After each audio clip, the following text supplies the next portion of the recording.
গুৱাহাটী বিশ্ববিদ্যালয়ত জনপ্ৰিয় কণ্ঠশিল্পী জুবিন গাৰ্গ। আমি এই মুহূৰ্তত আমাৰ মাজত জুবিন ডাক্তাৰ সঁচাকৈ নথৈ আনন্দিত হৈছো আৰু এই মুহূৰ্তত আমি সমগ্ৰ গুৱাহাটী বিশ্ববিদ্যালয় একেলগে ভগৱানৰ ওচৰত আশীৰ্বাদ বিচাৰিছো যে আমাৰ যিজোপা গুৰুৰ ছাঁ পেলাই থকা গছ এই গছজোপা আজীৱন চিৰসেউজীয়া হৈ থাকক তাই কামনা কৰিছো। আমি যদি গছৰ নিচিনা হৈ যাওঁ আমি বহুদিন জীয়াই থাকিম আৰু বহুত ভাল কাম কৰিব পাৰিম। So be like trees. Plant trees, nurture trees, adopt trees. শীঘ্ৰেই মুক্তি লাভ কৰিবলগীয়া চলচ্চিত্ৰ চিকাৰ প্ৰচাৰৰ বাবে উপস্থিত কণ্ঠশিল্পীগৰাকী। Get the dog. চিকাৰ কৰা পাঠটো একেলগে আপোনালোকক চাবলৈ যেতিয়া নিমন্ত্ৰণ দিয়াৰ কথা আহিলে আমি ভাবিলো যে প্ৰথম ক'ৰ পৰা আৰম্ভ হ'ব লাগে।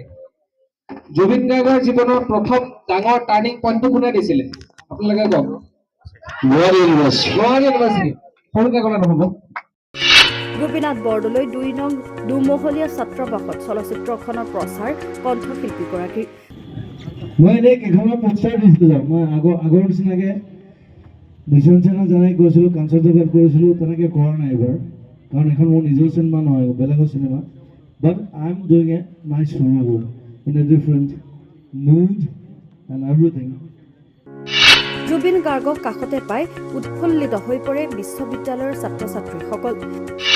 চলচ্চিত্ৰ উপভোগ কৰিবলৈ সকলোকে আহ্বান জুবিনৰ। চিকাৰ লণ্ডনত 70% শ্বুটিং কৰা একমাত্ৰ অসমীয়া চলচ্চিত্ৰ বুলি মন্তব্য কৰে জুবিন গাৰ্গে। চ' বেলেগে কথা নাই চিকাৰ 20 তাৰিখে ৰিলিজ হ'ব। I want you in my halls. That's it. And I like Guwahati university.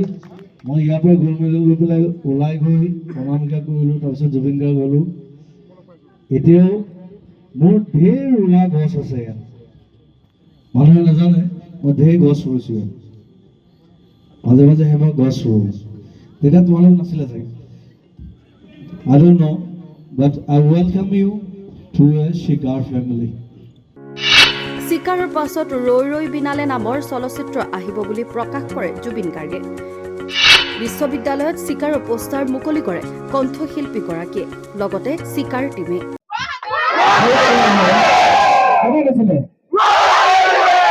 চিকাৰৰ প্ৰথম পোষ্টাৰখন আমি ক'ত লগাম?